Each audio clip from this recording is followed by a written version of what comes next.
Islamic bank fractional reserve banking में जब वो काम करते हैं तो वो एक्चुअली इमिटेट कर रहे होते हैं, नकल कर रहे होते हैं कमर्शियल बैंक की। क्योंकि देखें इस वक्त बैंकिंग के दो बड़े मसाइल हैं जो दो गड़बड़ें। एक पहली बात ये कि वो फ्रैक्शनल रिजर्व से मनी क्रिएट करते हैं, ठीक है, यही इस्लामिक बैंक भी करते हैं।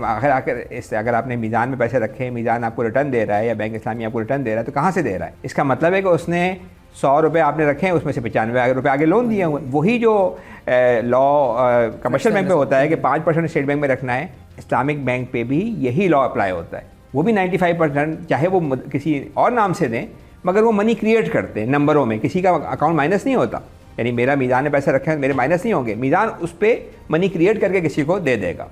तो एक तो ये मसला है कि फ्रैक्शनल रिजर्व से मनी क्रिएट हो रही है, और दूसरा बात, जब आप मनी क्रिएशन की आपको पावर मिलती है तो आपको अनलिमिटेड पावर नहीं होती, क्योंकि जब मनी आप क्रिएट करते हैं तो महंगाई होती है, गवर्नमेंट को गालियाँ पड़ने लग शुरू हो जाती हैं, लोग कहते हैं। तो उसके लिए टूल इन्होंने रखा हुआ है, पॉलिसी इंटरेस्ट रेट का टूल। कि स्टेट बैंक बताता है कि भाई ये इंटरेस्ट रेट होगा, ये रेट होगा, इससे नीचे पे आप नहीं देंगे लोन। तो इस्लामिक बैंक के जो भी पाकिस्तान के अंदर दुनिया भर में उनके सारे कॉन्ट्रैक्ट्स स्टेट बैंक के पॉलिसी रेट पर बेस होते हैं। यानी ये नहीं होता कि अगर आपने उनका इजारा भी देखें, आप उनका मुराहबा भी देखें, तो उसके नीचे स्टेट बैंक का पॉलिसी रेट होता है। उसकी वजह क्या है? उनको भी मनी क्रिएशन की पावर है, और जब वो मनी क्रिएशन की पावर है तो वो अनलिमिटेड पावर नहीं है। आपको अपना हर कॉन्ट्रैक्ट स्टेट बैंक के पॉलिसी रेट के साथ रखना पड़ता है।